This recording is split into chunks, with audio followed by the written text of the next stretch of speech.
కాంతము దొరికినంత ఎడమేమా నీ వేడుక. ఎఫ్ఎం రేడియోలో మధుర గీతాల్లో వినిపిస్తున్న నాటి మేటి పాట మనసు పొరల్లో ఎక్కడో తీగలను సవరిస్తుంది. ఏకాంతం ఈ పదం అందమైనది, అపురూపమైనది. అయితే అదే కొందరికి అరుదైనది కూడా.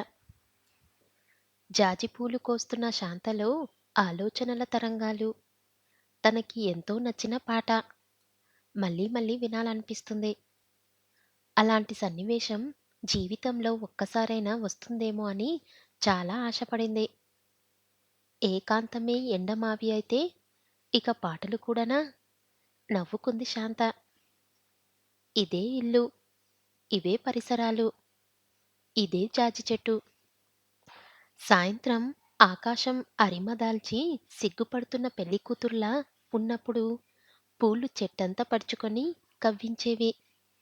ఉదయం తెల్లగా విచ్చిపోయి మమ్మల్ని కోసి మా అందాలని ఆస్వాదించే తీరిక, ఓపిక మీకు లేవా? పాపం అంటూ నవ్వుతూ వెక్కిరిస్తున్నట్లు అనిపించేది శాంతకు. పెళ్ళయి అత్తగారింట్లో అడుగుపెట్టగానే ఆ పూల మొక్కలు చూసి మురిసిపోయింది. వీధి చివర వేణుగోపాలస్వామి కోవెల. ఉదయమే వినిపించే సుప్రభాతం కోవెల గంటలు. ఆహా! ఏమి నా భాగ్యం అనుకుంది పల్లెటూరు నుంచి వచ్చిన శాంత.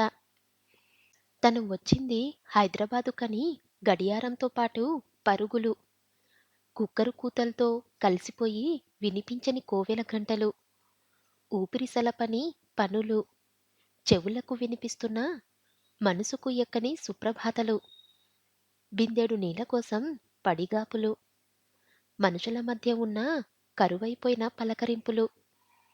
ఇక్కడ మామూలని తర్వాత తెలిసింది శాంతకి. మెల్లగా అదే అలవాటైపోయింది. పెళ్ళైన వెంటనే తిరుపతి, చెన్నై అలా అలా సరదాగా తిరిగి వచ్చారు శాంత, మూర్తి. అంతే. అవే మరిచిపోలేని, మళ్ళీ రాని మధుర స్మృతులని. ఇక మళ్ళీ అలాంటి రోజులు రావని అప్పుడు శాంతకు తెలియదు. తీయని అనుభూతులతో, ఏవేవో ఊహలతో అత్తగారింట్లో అడుగుపెట్టిన శాంత ఆ పరిస్థితులు జీర్ణం చేసుకోవడానికి చాలా ఇబ్బంది పడింది. చదువులు ముగించి పెళ్లి ఎప్పుడు చేస్తారా అని ఎదురు చూస్తున్న మూర్తి, ఇద్దరు చెల్లెళ్ళు చదివిన చదువుకు తగ్గ ఉద్యోగం రాక ఊరికే ఉండలేక చిరు ఉద్యోగంతో సరిపెట్టుకొని నిరాశలో మునిగి తేలుతున్న మరిది. ఇల్లు కట్టేశాను, అప్పులు మీరు కట్టండి అని విశ్రాంతి తీసుకుంటున్న మామగారు. ఎవరికి ఏం పని చెప్తే ఏం కోపం వస్తుందా అని అన్ని పనులు తన మీదే వేసుకొని క్షణం తీరిక లేకుండా సతమతమయ్యే అత్తగారు. మౌనమే నీ భాష అన్నట్లు తన పని తాను చేసుకొనిపోయే భర్త మూర్తి. అందరి మధ్య తన పాత్ర ఏమిటో తక్కువ సమయంలోనే అర్థమైపోయింది శాంతకి. నేను ఆఫీస్ నుంచి రాగానే నవ్వుతూ ఎదురు రావాలి, సపర్యాలు చేయాలి అనే కోరికలు లేవు కానీ లేనిపోని గొడవలు సృష్టించి ఇంటిని మాత్రం అల్లకొల్లలం చేయవద్దు. డబ్బు లేకపోయినా మనిషి తట్టుకోగలడు కానీ మనశ్శాంతి లేకపోతే చాలా కష్టం అని చెబుతున్నప్పుడు తుఫానులో కొట్టుకుపోతున్న పడవలో కూర్చొని గీత బోధిస్తున్న కృష్ణ పరమాత్మలా అనిపించాడు మూర్తి శాంతకి.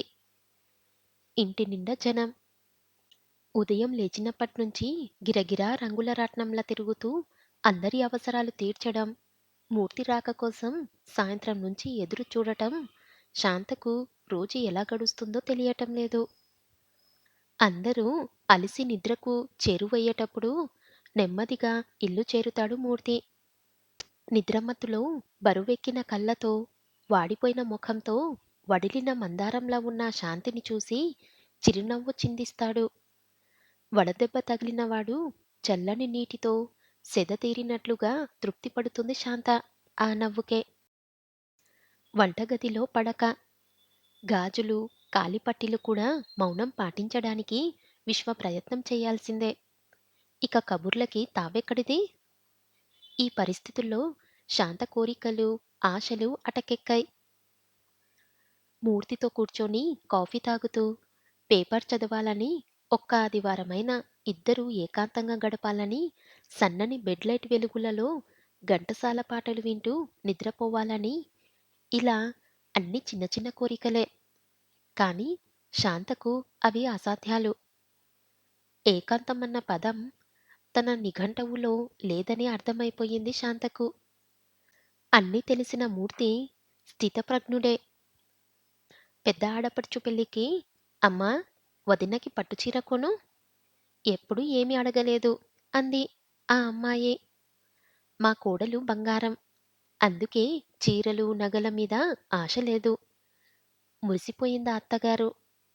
శాంత నిరాశగా నవ్వుకుంది. తన కోరికలు పట్టుచీరలు, నగల కంటే అమూల్యమైనవి. ఏనాడు శాంత తన అసంతృప్తిని బయటపడనివ్వలేదు. తనకింతే ప్రాప్తం అనుకునేది. మంచి భర్త, సూటిపోటి మాటలతో సాధించని అత్తగారు దొరకడమే తన అదృష్టం అనుకుంది. ఇద్దరు పిల్లలు పుట్టడం, మరిది, ఆడపడుచుల పెళ్ళిళ్ళు, వాళ్ళ పురుళ్ళు, పుణ్యాలతో శాంతికి తన గురించి ఆలోచించుకునే అవకాశమే దొరకలేదు. పిల్లలతో కష్టంగా ఉంది అన్నయ్య. వదినని 10 రోజులు పంపించవా? నేను ఊరెళ్ళాలి. మా ఆవిడకి సాయంగా వదినని పంపించు అంటూ మరిది, ఆడపడుచులు శాంతని ఓ యంత్రంలా వాడుకున్నారు. ఎవరికి ఏ ఇబ్బంది వచ్చినా బస్సెక్కడానికి సిద్ధం శాంత. ముందుగా అత్తగారు, తర్వాత 2 ఏళ్లకు మామగారు తమ వంతు బాధ్యతల్ని నిర్వర్తించి పరమపదం చేరుకున్నారు.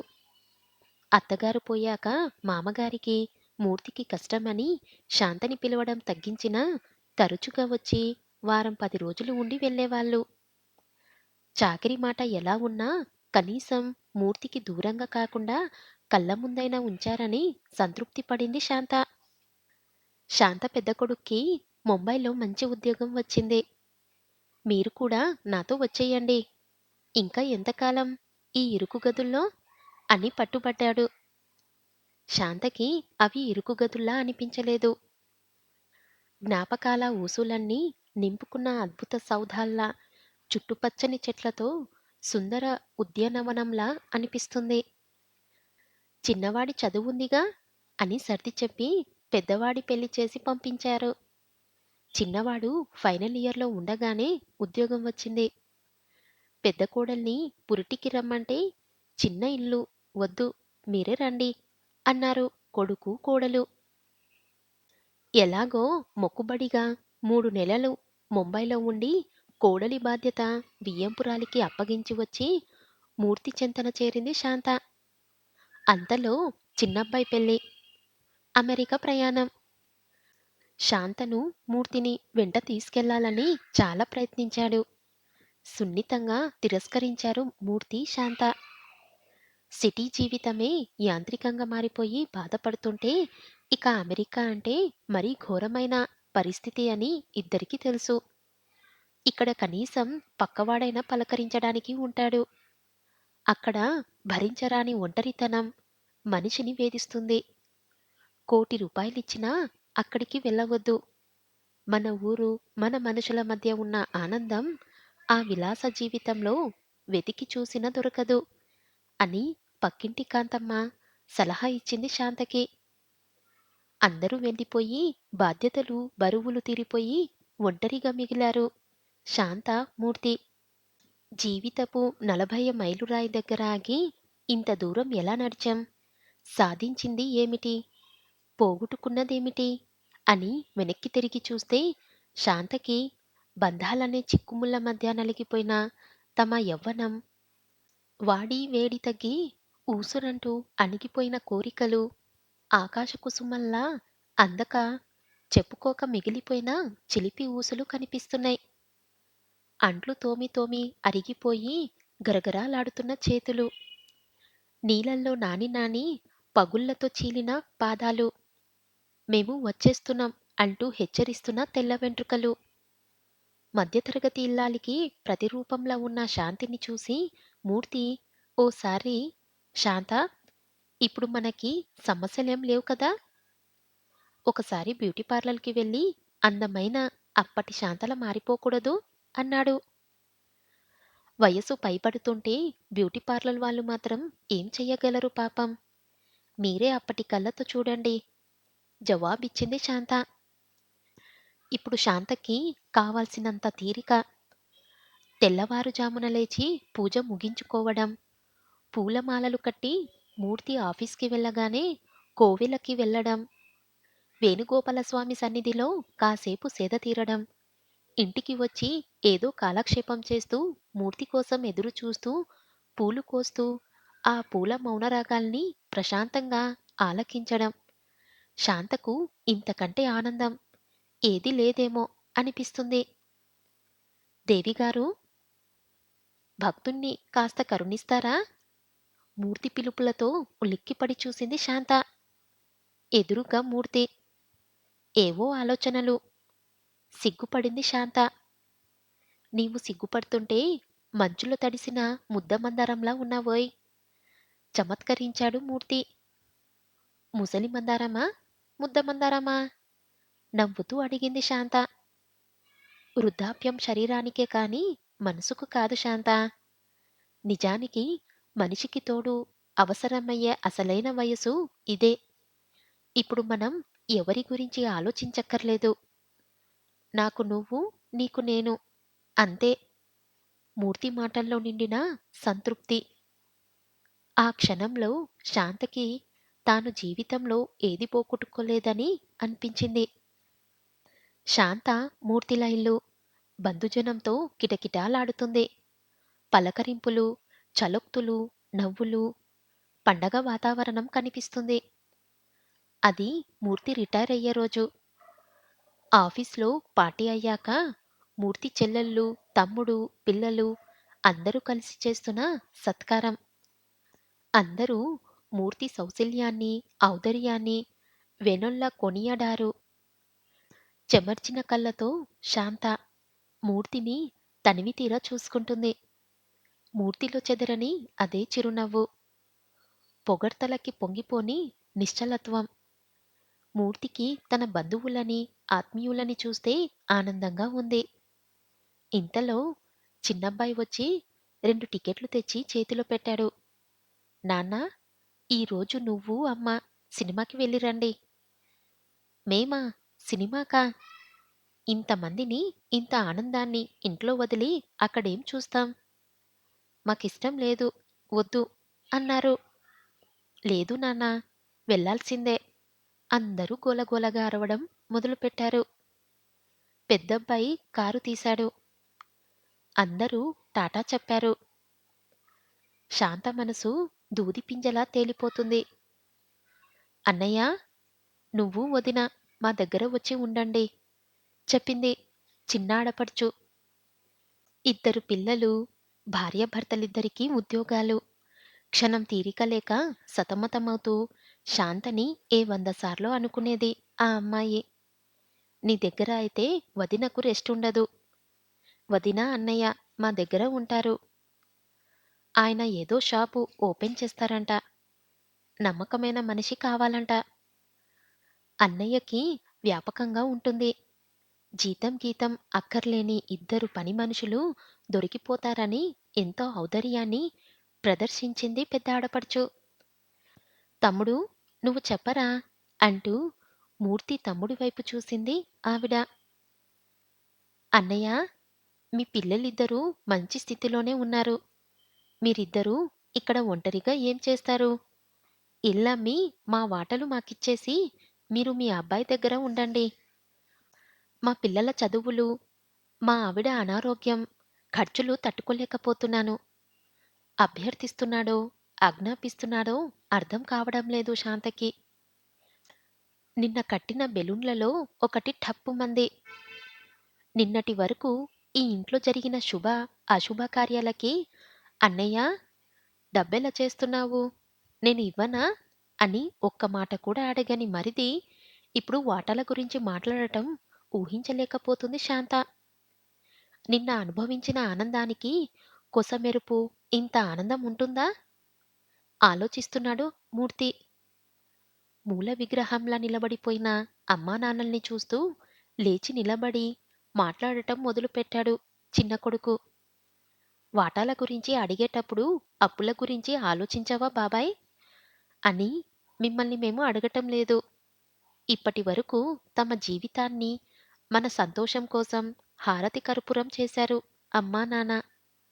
వాళ్ళ భవిష్యత్తు ఏమిటా అని వాళ్ళు ఏనాడూ ఆలోచించలేదు. మన కోసం వాళ్ళు ఎన్ని త్యాగాలు చేశారో, వాళ్ళేం పోగొట్టుకున్నారో మనకి అంత తెరిచిన పుస్తకమే. ఇక చాలు, మీ పంచలో మా దగ్గరో చేరి మన దయాదాక్షిణ్యాల మీద ఆధారపడే అవసరం వాళ్ళకి రాకూడదు. ఇల్లు అమ్మే ప్రసక్తే లేదు. మీరు కాదు కూడదంటే ఇప్పుడున్న ధర ప్రకారం లెక్క కట్టి మీ ముగ్గురి వాటాలు నేను అన్నయ్య ఇచ్చేస్తాం.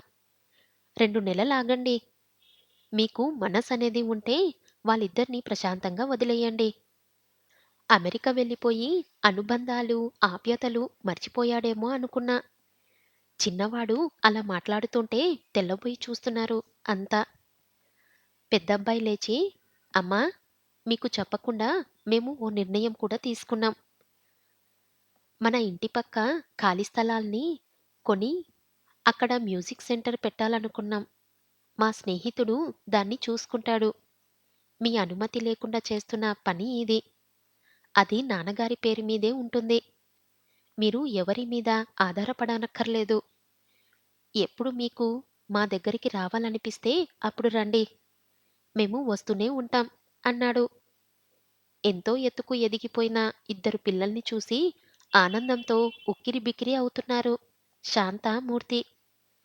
కోవెల గంటలు మధురంగా వినిపిస్తున్నాయి. ఆనందమే జీవితం మకరందం. దూరంగా మైకుల్లో ఘంటసాల పాట.